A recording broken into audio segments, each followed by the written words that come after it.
aqui dentro do peito, Senhor. Eu te entrego tudo que me faz chorar e sofrer. Eu entrego a ti, Senhor. Entrega pra Jesus, entrega pra Jesus o peso de tua cruz. Entrega, entrega pra Jesus, entrega pra Jesus o peso de tua cruz. Entrega. Muito boa noite, nós estamos começando mais um programa Direção Espiritual. Hoje, na companhia do nosso querido amigo Padre Joãozinho, ele que começou esse programa, e nós temos a tradição de vez em quando fazermos o programa com ele. Uma maneira que nós temos de enriquecer esta oportunidade de entrar na sua casa, de entrar na sua vida. Direção Espiritual é um programa que não tem outro objetivo senão falar da vida que nós vivemos, das questões que nós precisamos enfrentar todos os dias, sempre à luz da fé. Nós que vivemos essa entrega a Deus no nosso dia a dia, nós que vivemos a dinâmica da fé, nós precisamos muitas vezes refletir sobre as questões da vida. É um jeito bonito que nós temos de entregar para Deus.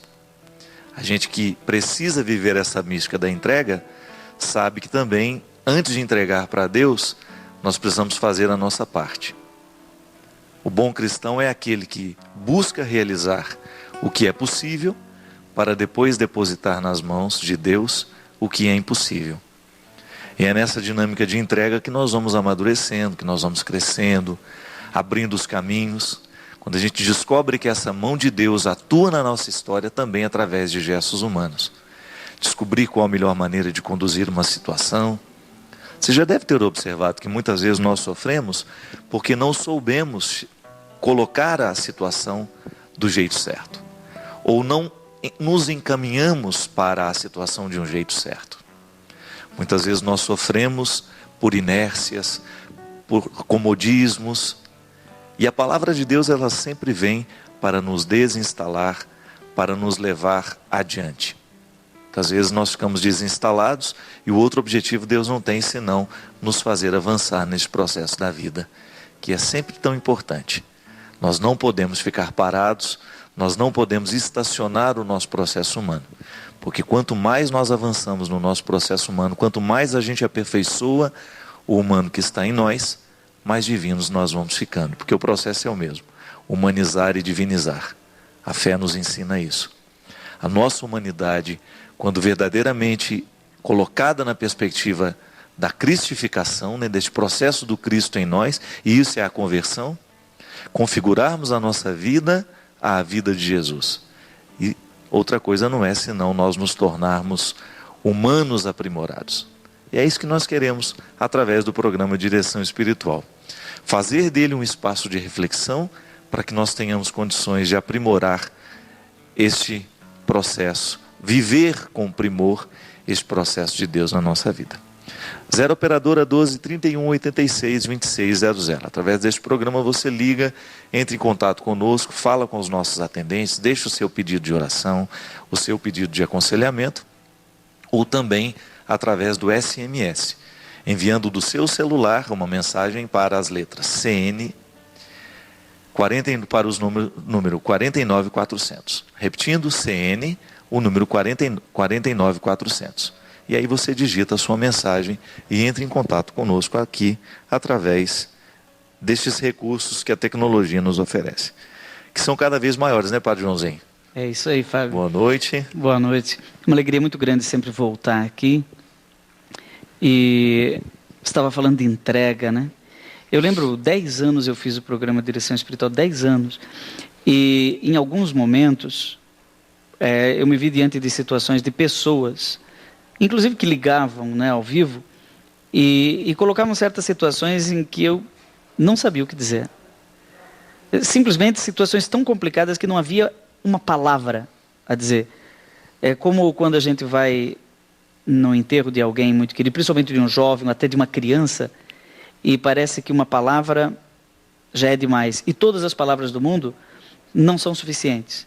Então você não sabe se fala ou se cala. E nessas situações, eu vi muitas vezes o povo, principalmente senhoras idosas, dizerem assim: entrega para Jesus. E confesso que, como teólogo, eu sempre rejeitei muito essa frase, porque me parecia muito fácil: entrega para Jesus. Não é?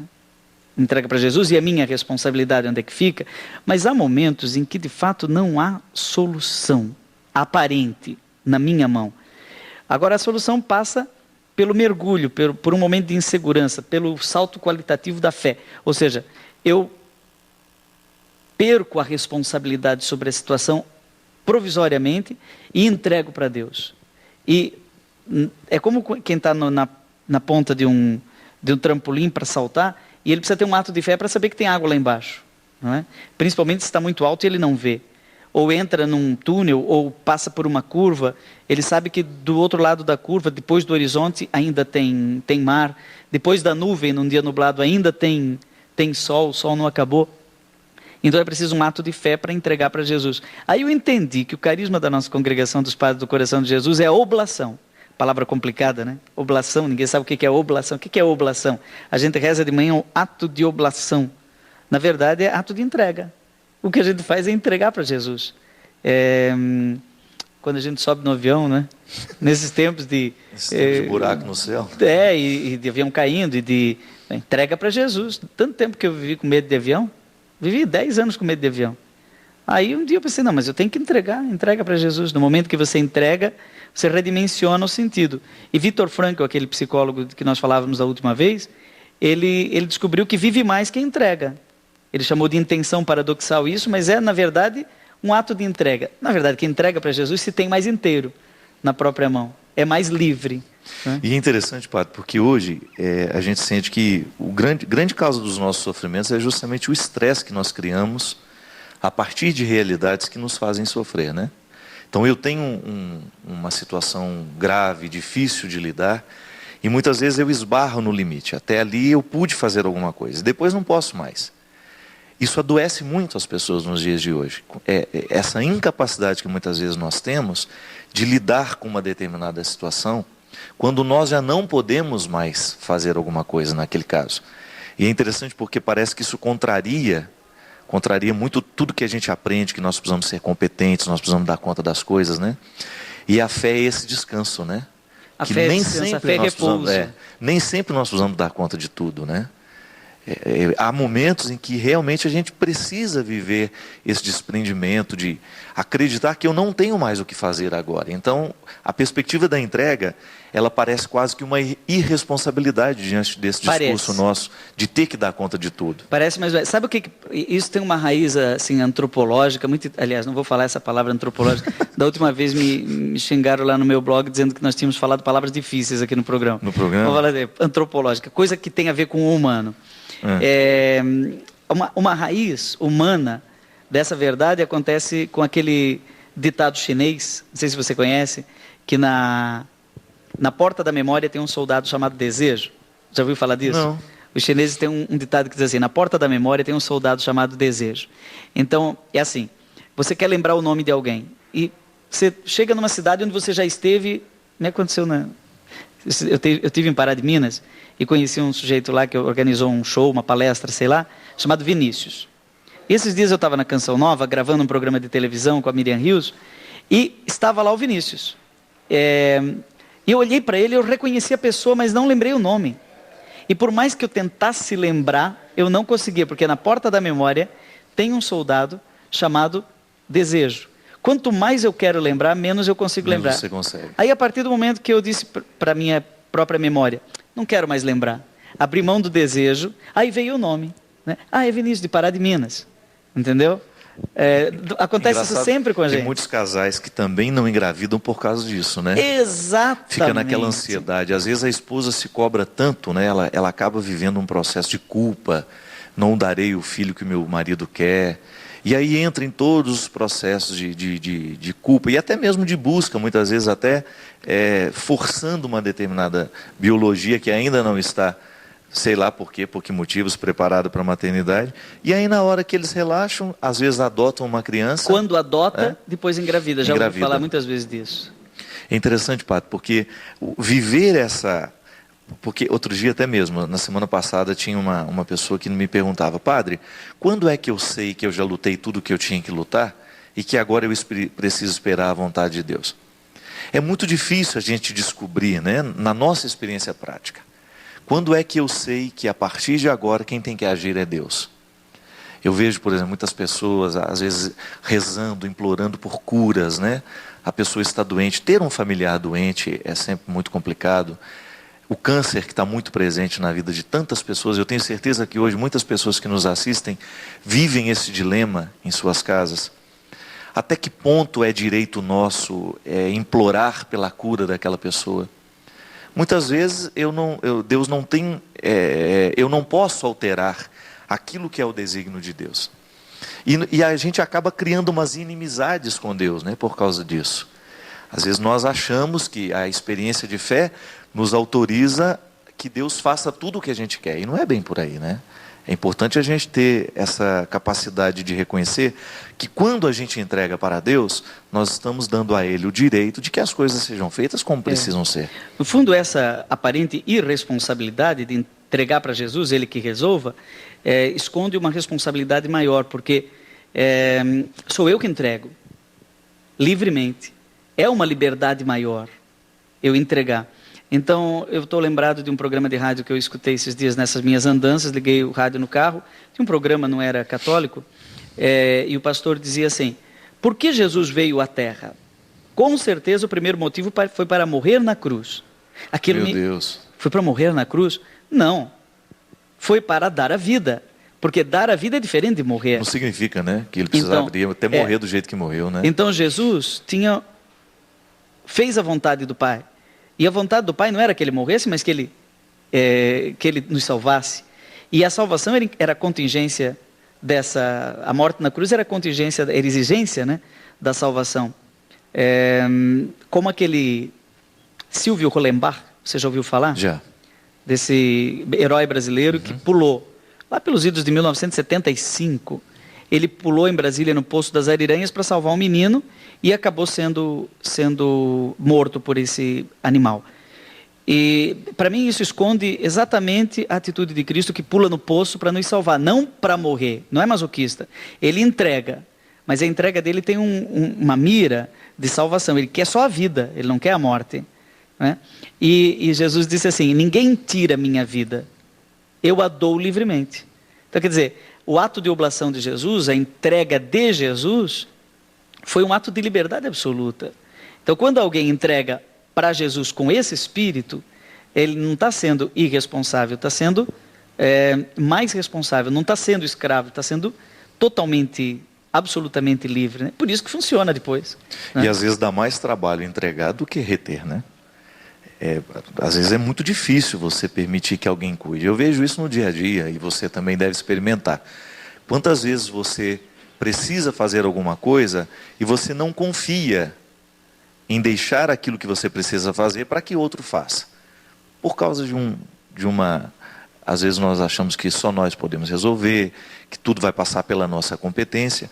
E quando a gente delibera isso, né, quando você dá a Deus a liberdade de cuidar de uma determinada situação, é sempre muito complicado. Mas ao mesmo tempo a gente é tomado de uma serenidade muito grande, né? Quando você... Aquela palavra de São Paulo, né? Combati o bom combate. Quando você tem aquela boa sensação de que você fez o que poderia ter feito. Aliás, muitos sofrimentos estão em nós justamente porque a gente tem que conviver com a consciência infeliz de não ter combatido o tanto que poderia ter combatido. Fábio, mas a gente... Agora eu estou me lembrando, nós até falávamos rapidamente sobre isso antes do programa, não nesse sentido, mas você já vai entender. A gente já fazia isso quando era criança. Porque a criança, quando... a coisa fica preta, a criança corre para o colo da mãe. Não é verdade? Isso que é o nome mais gritado, né, no mundo, é mãe. Mãe. E eu descobri esses dias que misericórdia, em hebraico, rahamim, é uma das palavras de misericórdia, significa útero, não é? Ou colo, não é? Deus tem um colo para mim. O Padre Zezinho até fez uma musiquinha, que não está gravada ainda, acho que não, ele nem gravou, só fez esse refrão que diz... mim. Deus tem um colo pra mim. Que bonito. Pra mim. Deus tem um colo pra mim. E quando a gente chama Maria de mãe de misericórdia, né? Vida, doçura, esperança, nossa salve. Ou quando a gente faz a consagração a Maria, no fundo é uma entrega. A gente está pedindo colo. E eu não sei se você lembra que nós já fizemos juntos uma canção a Maria, lá no tempo que ainda você nem era padre ainda. Os tempos idos. Será que a gente lembra? Mais ou menos. Eu tenho mais ou menos uma vaga lembrança que a gente nunca mais cantou, né? Acho que era em Ré maior. Mas ela era, eu também, eu nem lembrava mais dessa música. Mas diz exatamente o que a gente está falando aqui. Acho que vamos pegar um Mi. Vamos lá, Mi. Olhando nos teus olhos posso ver ternura de um materno coração. Teu colo foi um berço para Deus. Teu ventre foi um trono para o Rei dos Reis. É isso aí. Ave Maria, cheia de graça, tua mão segura minha mão. Cuida da gente, somos teus filhos, ouve a nossa oração. Essa coisa de cuida da bonito, gente, né? Mãe cuida da gente. É uma expressão tão bonita, né? E aliás, essa é uma das belezas da devoção mariana, né? Quando sem os exageros que são próprios muitas vezes, quando a gente descobre que ela é esse cuidado humano, né? A nos conduzir para o verdadeiro lugar em que todo cristão precisa estar, que é na presença de Jesus. E é interessante porque a expressão cuida de mim, ela tem uma memória afetiva, né? Quando diz, mãe, cuida de mim, né? Cuida de mim. Esses dias eu descobri que... os evangélicos retomaram muito isso, né? Com a expressão Deus cuida de mim, né? Uhum. Tem muita música evangélica. Hoje os católicos também já estão se enveredando muito para essa composição também, mas eu me lembro que há uns 10 anos atrás eu escutava muito essa expressão em canções evangélicas. E isso tem uma raiz católica, porque o cuidado das igrejas, por exemplo, da catedral, era confiado ao cura da catedral. Cura e cuida é a mesma coisa. É sinônimo, cuidado e curar a ferida, né? Curar a ferida, né? E eu tenho uma imagem assim da mãe. Todo mundo tem isso, né? Quem é que nunca ralou o joelho? Toda criança já ralou o joelho. Aí ela chega chorando, né, com o joelho todo vermelho de sangue. Aí a mãe diz assim, vamos pôr metiolate? Aí a criança, não, Nossa metiolate senhora, não, metiolate não. Uma das piores coisas que tinha na vida era metiolate. Aí a criança diz assim, sopra que passa. Sopra. Aí e se mãe... colocava metiolate, tinha que soprar também. Sopra, é doído pra caramba. Então aí a mãe sopra, e aí pergunta, e aí, Joãozinho? Agora passou. Né? Mas não curou nada, mas é que cuidou. Se a gente cuida, cura. É muito interessante. Vamos atender aqui o povo, padre? Vamos lá. Claro que a gente já atendeu com essa reflexão que a gente fez sobre o cuidado. Tanta gente hoje... Sobre a entrega. De alguma maneira, sobre a entrega, isso, justamente. A música está aqui, ó, no disco aqui, ó. O pessoal fica perguntando depois, onde está essa música? Essa do... Esse é o CD novo que nós já mostramos aqui, né? Sou Feliz por Ser Católico. E que pode ser adquirido através de um telefone, por enquanto. Tem ali o telefone ali no verso ali do CD. Foi gravado lá telefone em Recife. Telefone 081, é isso? 081 é de Recife. Esse CD, as músicas foram feitas no Nordeste e foi gravado no Nordeste pela MC Produções. Então, para você adquirir o CD Sou Feliz por Ser Católico, do Padre Joãozinho, você liga para o 0 operadora 81 3622 1915. 3622 1915. O telefone está aparecendo aí no seu vídeo e você vai ter a oportunidade. Se quiser ouvir também tem um site agora. Tem um site agora. O seu? É www.padrejoãozinho SCJ, é padre, não é Padre por escrito. não é Pedro por Joãozinho. Uhum. Padre Joãozinho SCJ, Sagrado Coração de Jesus.com.br. Aí já liga o site, já fica já escuta e já tem todas as informações lá. Isso. A Maria Célia de Ribeirão Preto. Padre Fábio, por favor, explique-nos a passagem do Evangelho em São Lucas, capítulo 1, versículo 35. Como é que o Espírito Santo descerá sobre Maria, se ele só viria depois da partida de Jesus? Sabe que uma vez um teólogo chegou para mim e disse assim: eu acho essa oração vinda de Espírito Santo uma bobagem. Sabe por quê? Ele já está dentro de nós, por que ele precisa vir? Precisa ser invocado. Ué, sabe por quê? Porque o Espírito Santo é dínamo. Deus é dinâmico, não é estático. Ele chega e já está saindo. Ele não é como nós, que temos que chegar e depois sair. Antes de chegar ele já saiu, antes de sair ele já chegou.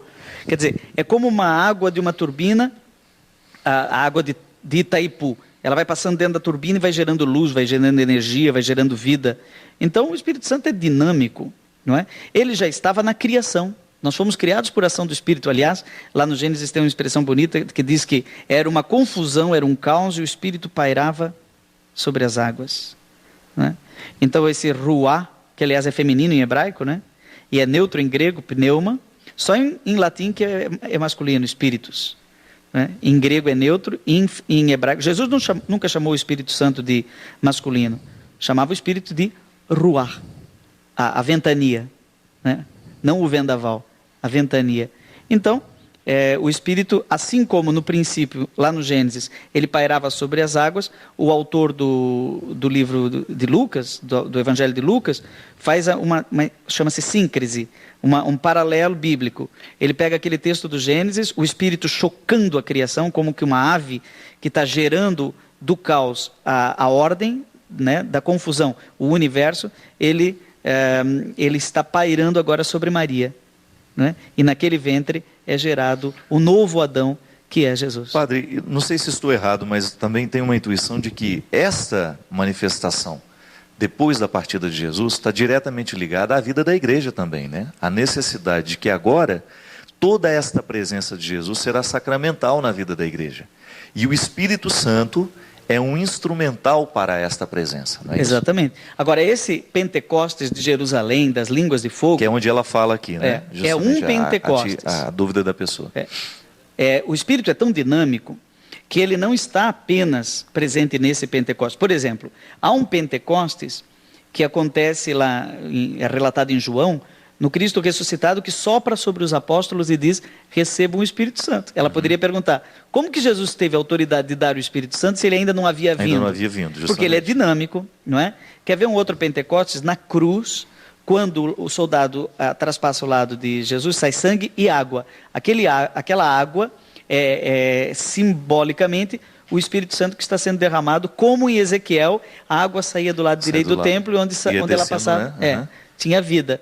Então, quer dizer, o Espírito está presente desde a criação até a consumação de todos os tempos. Padre, eu tenho vivido particularmente, justamente porque a minha escola é essa, eu estudei nessa faculdade, fui seu aluno, tive grandes influências da teologia, do Padre Zezinho, essa teologia prática, cotidiana, essa capacidade que ele tem de nos ensinar a catequese, falar a fé. De falar a fé e de mostrar uma face muito misericordiosa da igreja. Sempre eu cresci nessa linha.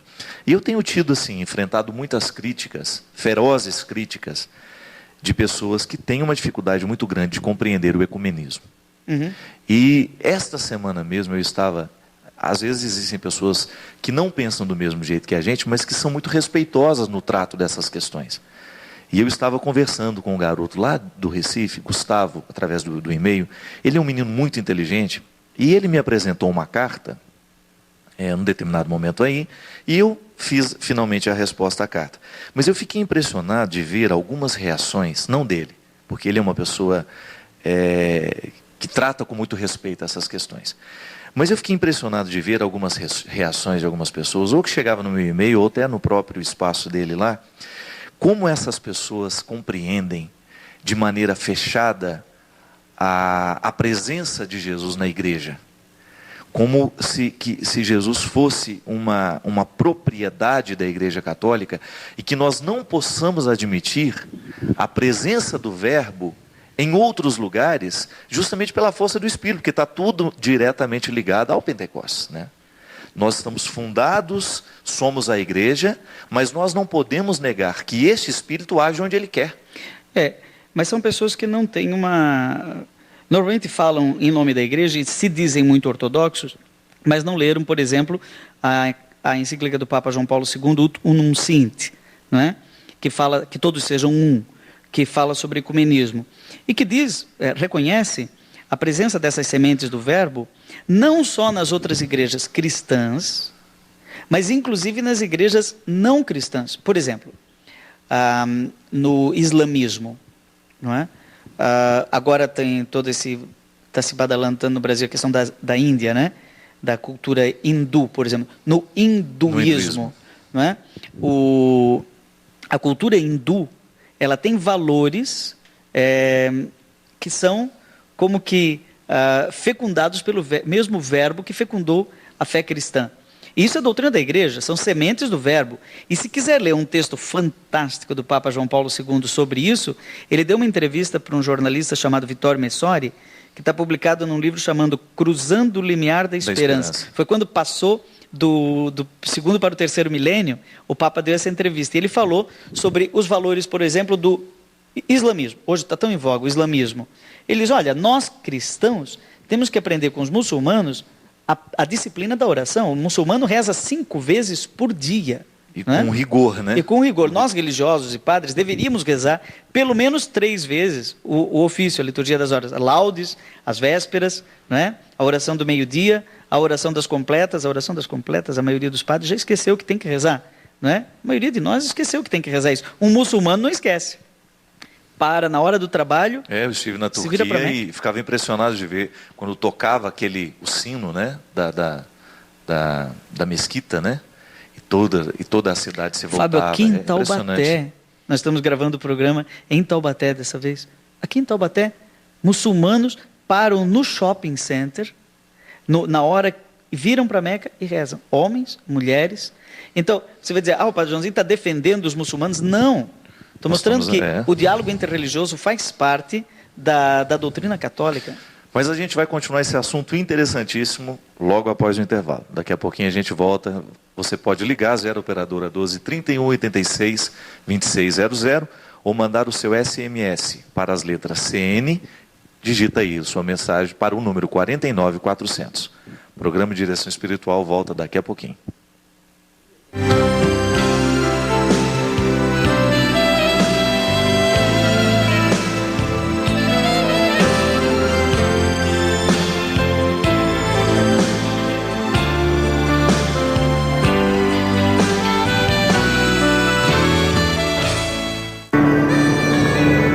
Acampamento no Combate da Oração, de 7 a 9 de agosto, na Canção Nova. Presenças de Padre José Augusto, Padre Roger Luiz e Comunidade Canção Nova. Se Deus é por nós, quem será contra nós? Acampamento no Combate da Oração. Venha experimentar a poderosa presença de Deus na sua vida.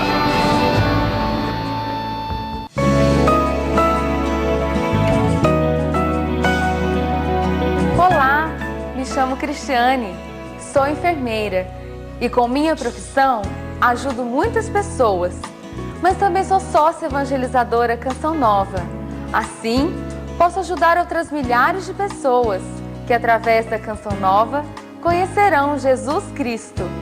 Clube da Evangelização, juntos promovendo o bem. Na TV Canção Nova, você pode participar ao vivo pelo celular. Fique atento, envie uma mensagem de texto iniciando com as letras CN. Dê um espaço e escreva o seu recado. Envie para 49400. Participe com a gente. Para mais informações, acesse sms.cançãonova.com. Interatividade SMS, o seu espaço na TV Canção Nova. Quem conhece Padre Léo sabe que o jeito dele contar histórias é único, não é? Também sabe que em matéria de espiritualidade, Padre Léo foi mestre. Falava em deixar-se renovar pelo Espírito Santo de maneira incrível. contando sempre com a intercessão de Maria.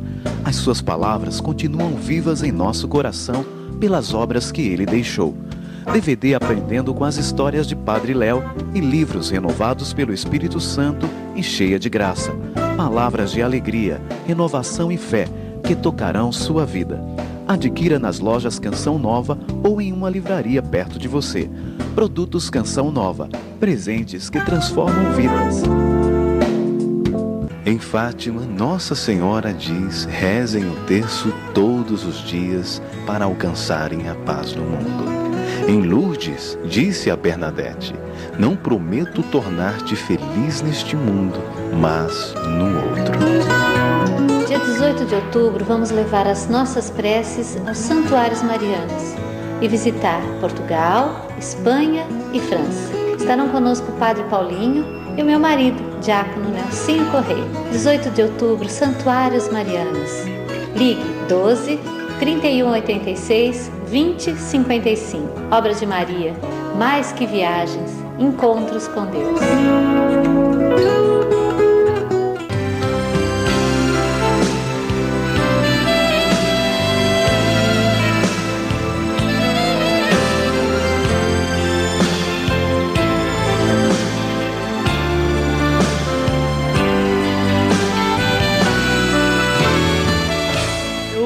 Sou feliz por ser católico. Não tenho medo de dizer: sou evangélico, batista, protestante, eu sou artista. Levo Cristo todo a todo irmão e no meu coração. Você é feliz por ser católico. Não tenha medo de viver o evangelho e o batismo e proteste se preciso contra tudo que oprime o coração. Somos todos irmãos. Ave Maria, cheia de graça, Santa Maria, Mãe de Deus e nossa mãe também. Muito bem, estamos de volta com o programa de Direção Espiritual e o Padre Joãozinho aí concluindo o que estava falando no blog anterior, né, Padre? Porque a única forma que a gente tem de fazer um ecumenismo sadio é a gente ter identidade. Eu não estou perdido na minha fé, né? Não estou perdido. Eu sei no que creio. Não tenho uma fé sincrética, misturada, um pouquinho de cada. Não, eu sou católico e sou feliz por ser católico. Aliás, eu também fico muito feliz quando alguns evangélicos, quando alguns católicos viram evangélicos e descobrem a beleza do evangelho e estão a um passo de descobrir também a beleza da Eucaristia. Podem também voltar a ser católicos, para ser cristão inteiro. Me desculpe, não é? Mas ser evangélico é ser quase totalmente cristão. Isso é polêmico, não é? Polêmico, é. Mas não tem todos os meios da salvação nas igrejas evangélicas. O bom ecumenismo tem que dizer isso. Nós acreditamos que a integralidade de todos os meios de salvação subsistem na Igreja Católica. Por exemplo, a Eucaristia. Tem uma ceia na maioria das igrejas evangélicas, mas não é Eucaristia, não é corpo de Cristo. É um símbolo. Não tem sacramento da ordem. Não tem sacramento da reconciliação, da confissão. Tem um pedido de perdão, mas não é sacramento. Tem o batismo, não é? Mas não tem a crisma. Né? E não tem a unção dos enfermos. E por aí é fora. E aí por aí vai. Eu quero aproveitar o gancho da Eucaristia, mostrar aqui o livro Cartas entre Amigos. A Canção Nova está também vendendo este livro, que é uma publicação da Ediouro, mas a Canção Nova, com essa parceria, com essa grande editora que é de Ouro, nós temos conseguido aquele feito que há muito tempo atrás eu havia conclamado ao povo católico, povo que compra os produtos da Canção Nova, que nós pudéssemos buscar esses produtos em livrarias, lá do aeroporto, nas livrarias, nas grandes redes de livraria, para que eles pudessem ter os nossos produtos. E a gente tem, padre, graças a Deus, conseguindo um bom resultado, inclusive com reconhecimento de primeiro lugar na lista. Eu estou com o primeiro lugar na lista da Folha de São Paulo já há um bom tempo com o livro Quem Me Roubou de Mim, que é uma publicação da Canção Nova. E é a gente fica muito que, feliz em ter esse isso. Quem Me Roubou de Mim, esse daqui não é uma editora católica, tem uma cara de aeroporto, né? Tem. Mas o Quem Me Roubou de Mim tem uma cara de igreja. Justamente. Né? É Canção Nova. Estamos lá um cada vez que na passo lista. E vejo, fico feliz. Muito feliz. Saber que estamos aí. Inclusive, padre, eu particularmente fui acusado por um site conservador que você conhece bem, que é a Associação Monforte, né? Ah, sim. Que eles são muito tradicionalistas. Acusaram, num determinado momento do livro, que eu disse que eu não acredito na presença real de Jesus na Eucaristia. Um absurdo. Pegaram uma parte do texto, né? Mas não leram no contexto. Eu estava dizendo assim que, Gabriel, nós não podemos limitar a presença real de Jesus no corpo e no sangue. É muito mais do que isso que sugere, né? Eu estou dizendo, é também presença real de Jesus. O corpo e o sangue, mas é também, e aí vou desdobrando, tudo que a Eucaristia nos sugere como a continuidade desse acontecimento que não termina. Sim, o próprio Santo Agostinho dizia isso, cristão, receba aquilo que você é. Ou seja, você, nós somos eucarísticos. Então se você teve contato com o texto, não se preocupe, as pessoas, é o que o padre Joãozinho estava dizendo, nem sempre as pessoas estão preparadas mesmo para... O povo do Monfort, leia o Concílio Vaticano II, eles não querem ler o Concílio Vaticano II. Eles não aceitam. Sacrosantum Concílio número 7 diz, as diversas formas da presença de Jesus são a Eucaristia, em primeiro lugar, é a presença maior, máxima, né? Ele diz assim, o ponto mais alto, a fonte de tudo. Agora, o irmão é presença eucarística, muitas vezes não se quer reconhecer, né? O irmão é presença eucarística. A palavra, a palavra, a comunidade reunida, 2 ou 3 eu estarei no meio deles, principalmente o pobre.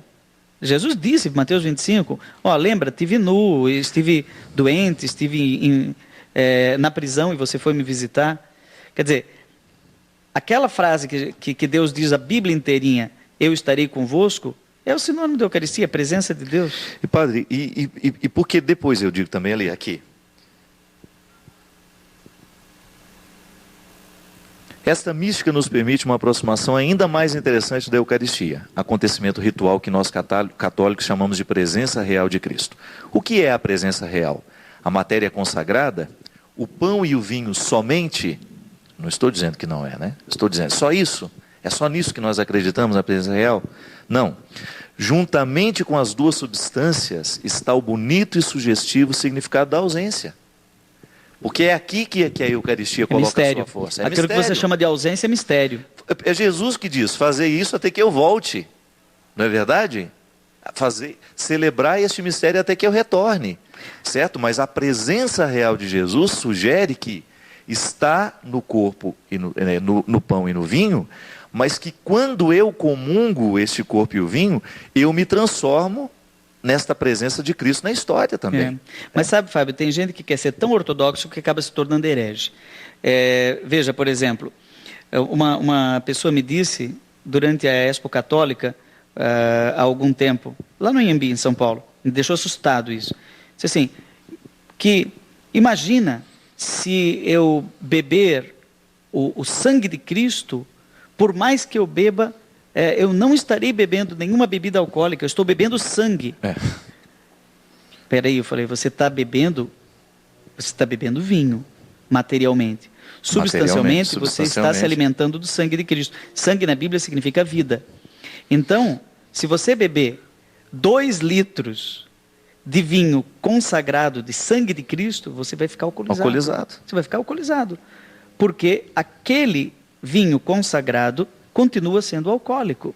Então, a pessoa confundiu transubstanciação com transmaterialização. Tanto que, lá naquele milagre eucarístico de Lanciano, na Itália, no norte da Itália, o corpo e o sangue de Cristo viraram carne e sangue. É um milagre eucarístico. Está até hoje preservado lá. Só que a igreja não preserva mais no sacrário. E ninguém poderia comungar aquilo. A igreja tem consciência de que aquilo não é mais Eucaristia. Opa!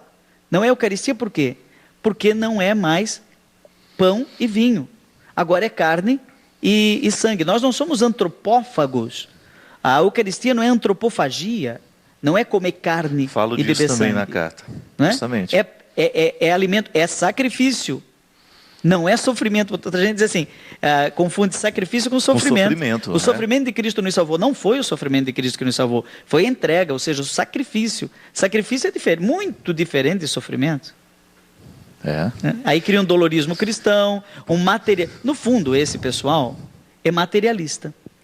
Porque acredita, né, que a presença real de Jesus é material e que nós temos ali, e que aquilo esgota o significado da Eucaristia. Gente, o bonito da Eucaristia é, claro, o que se desdobra de tudo aquilo que nós acreditamos, que é o estar juntos. Né? Claro, se Jesus na última ceia... É isso. Vamos supor que na última ceia, ao invés da última ceia, em outro momento, Jesus cortasse um pedaço do seu dedo e deixasse para os apóstolos e dissesse, cada vez que vocês sentirem saudade de mim, não é? Olhem para um pedaço do meu dedo. Ele não fez isso, ele pegou pão e vinho e disse, isso é o meu corpo e isto é o meu sangue. Pela fé, nós acreditamos que, substancialmente, a pessoa de Jesus está presente no pão e no vinho. Não o dedo de Jesus. Né? E mesmo porque, se fosse assim, a igreja não iria recomendar que os padres que têm o problema com o alcoolismo possam celebrar com suco de uva. Não é verdade? É verdade. Em situações extremas, o padre está em tratamento, ele não vai beber do sangue. Ou se toma algum remédio que não pode? Ou então, eu, por exemplo, na época que eu tive hepatite, eu não podia. E até hoje tomei o hábito de não ficar tomando grandes quantidades do vinho, porque eu preciso cuidar da minha saúde. A igreja me possibilita isso. Então, se a gente fosse prender a essa materialidade da Eucaristia, nós temos muito poucos recursos para acreditar, né?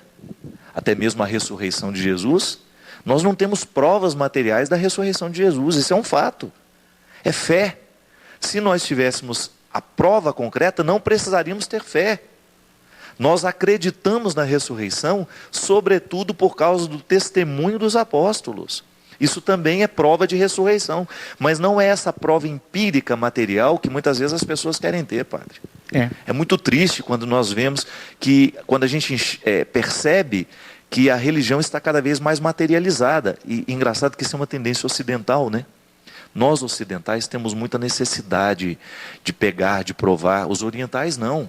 Se você pega os escritos dos grandes místicos orientais, você vai ver o tanto que eles são capazes de lidar com as metáforas, sem pensar que a metáfora é uma mentira, mas ao mesmo tempo sem levar a metáfora ao pé da letra.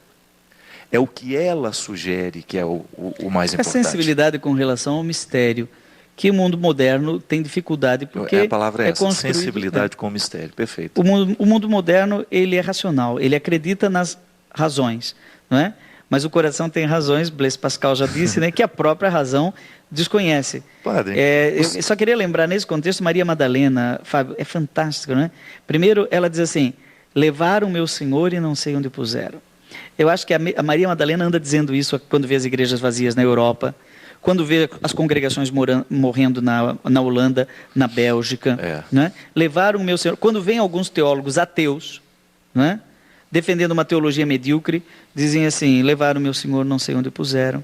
Mas depois ela diz, eu vi o Senhor. Quer dizer, a experiência da fé que vê para além da ausência. Né? É isso. Isso é muito lindo. E ela foi a primeira. É da fé, da visão de Maria Madalena que bebeu Pedro, João, Tiago e até Tomé depois. Você acha que a gente pode falar de que hoje, por exemplo, essa materialização da fé, isso é uma involução? Quando nós precisamos materializar demais, se eu não vejo a imagem que chora, se eu não vejo um milagre, eu não consigo acreditar em Deus. Isso é uma forma de evoluir do ponto de vista espiritual, né? Porque evolução e essa fetichismo, sensibilidade né? espiritual, isso foi muito interessante. Essa sensibilidade ao mistério, que foi a expressão que você usou. Quando você percebe que algumas pessoas simples não carecem disso para crer. A sensibilidade ao mistério é tão grande que ela se...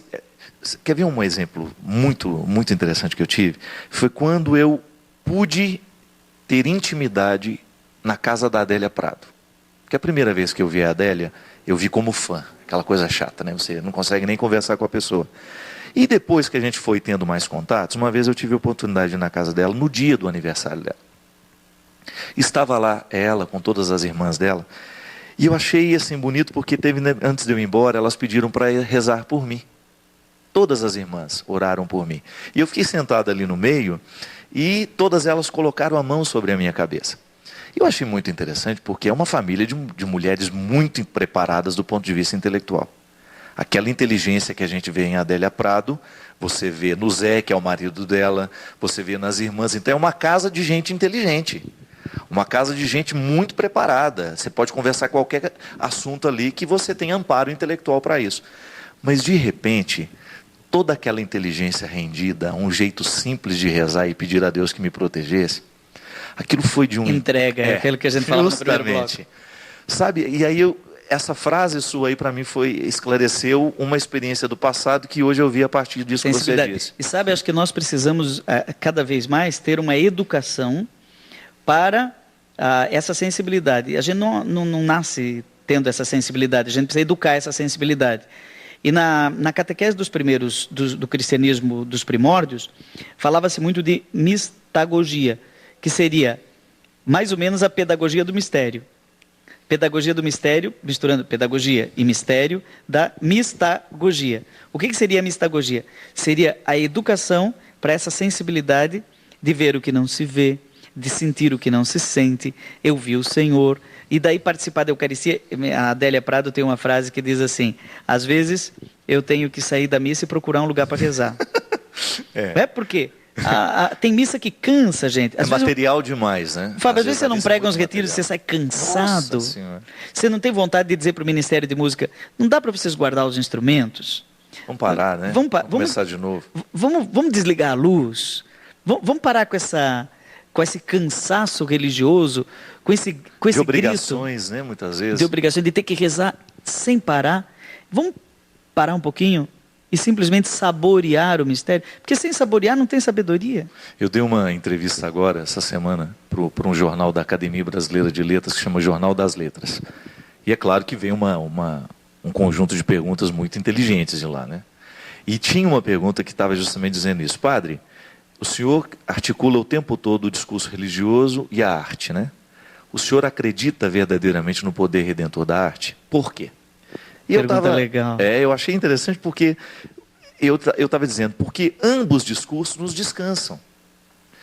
Tanto o discurso artístico, tanto a experiência artística quanto a experiência religiosa, elas nos fazem esquecer que o tempo existe.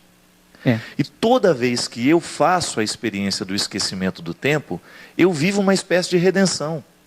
Eu toco uma parte da vida que não é cronologia.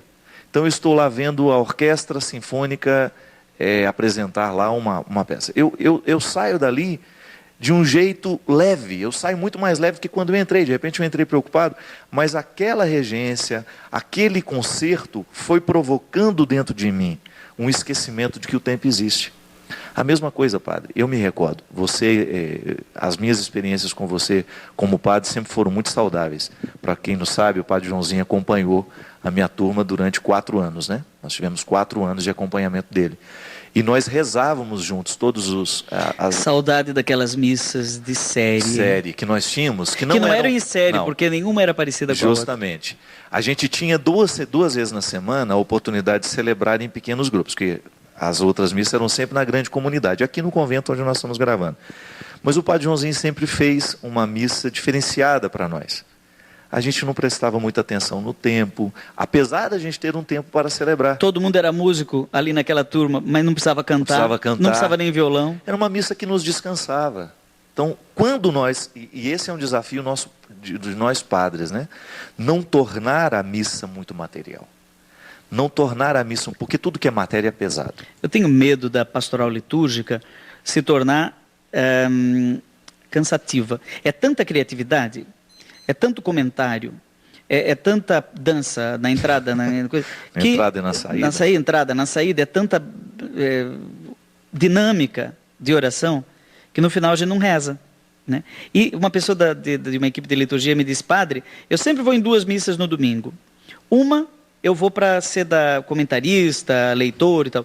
A outra, eu vou para rezar. Falei, mas quando você está na equipe de liturgia, você não consegue rezar? E ela disse: não consigo rezar. Não consigo. Ué, mas como é que pode isso? Padre, tem uma frase aqui, muito bonita, que completa bem isso que você está dizendo, que é do livro A Cabana, que inclusive nós vamos comentar.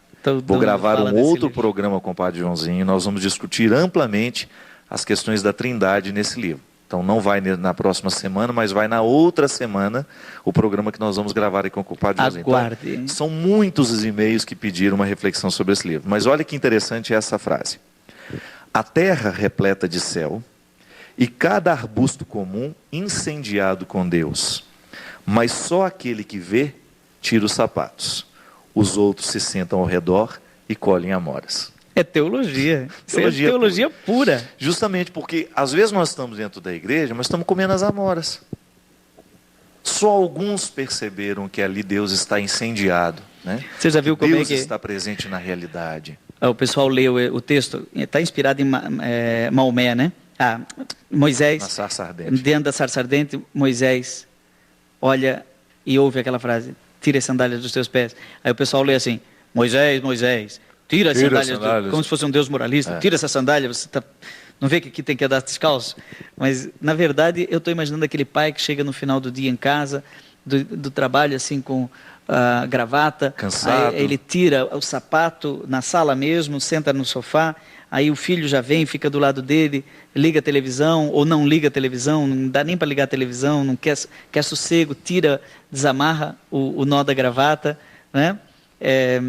Gilberto Gil fez até isso em música. Se eu quiser falar com Deus, tenho que ficar a sós. Tenho que apagar a luz, tenho que desatar os nós dos sapatos, da gravata, dos desejos. Eu só acho que não precisa tudo aquilo que o Gilberto Gil disse na música, e no final ele diz que vai chegar no nada. Nós acreditamos que depois de fazer tudo isso e estar no colo de Deus, mas ele fala que não vai chegar a nada do que ele pensava encontrar. Quer dizer, surpresa do mistério. Surpresa do mistério. Preserva o mistério, né? Que interessante. Padre, interessante que quando a gente faz essa experiência que não é material, nós damos a Deus o direito de ser quem Ele é. Porque nós materializamos muito, também no pensamento. Quantas vezes nós esbarramos em caricaturas do sagrado? Alguém imaginou que Deus seria assim. Por isso que a revelação é um processo maravilhoso e que a igreja resguarda com muito carinho. O dogma é isso. O dogma é um cuidado que a igreja tem com a verdade revelada. O dogma não é para nos pesar materialmente. O dogma é como se nós fizéssemos uma caixa bonita, onde nós colocamos essa verdade. E de vez em quando nós abrimos essa verdade para contemplá-la. É o que faz a teologia. Outro dia uma pessoa ficou assustada quando eu disse que o dogma evolui. Evolui não é porque ele muda, é porque nós continuamos retirando